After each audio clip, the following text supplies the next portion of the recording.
देखाउनु रगत यहाँनिर उहाँको चाहिँ यो आउनुको कारण भनेको चाहिँ त्यो प्रेसरको कारणले हुन्छ कि।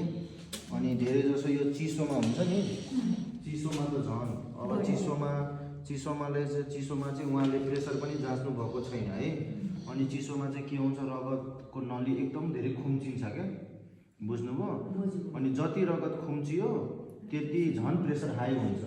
अनि जो मान्छेको पहिल्यैदेखि प्रेसर हाई छ झन् रगत खुम्चेपछि धेरै हाई भइकन झन्। अनि त्यसकै कारणले चिसोमा धेरै जसो नाक फुट्नुको कारण यो हो क्या, नाकको सानो रगतको नली हुन्छ अनि त्यही भएर फुट्छ। त्यही भएर अब कतिजनाले प्रेसर जाँचेको हुँदैन नि त, अनि प्रेसर नजाँचेपछि थाहा हुन्छ त, थाहा हुँदैन नि।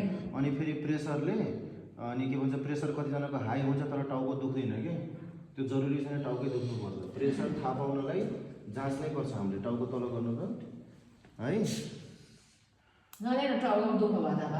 टाउको नदुखे पनि प्रेसर हाई छ भने औषधि खानै पर्छ है, नभए यस्तो यति धेरै रगत जान्छ अनि अप्ठ्यारो पर्छ क्या है।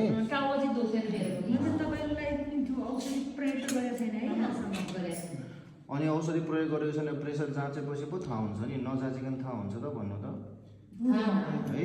त्यही भएर त्यो अरूलाई पनि भन्नुपर्छ, प्रेसर जाँच्नुपर्छ है। चिसो महिनामा धेरै जसो यस्तो हुन्छ क्या।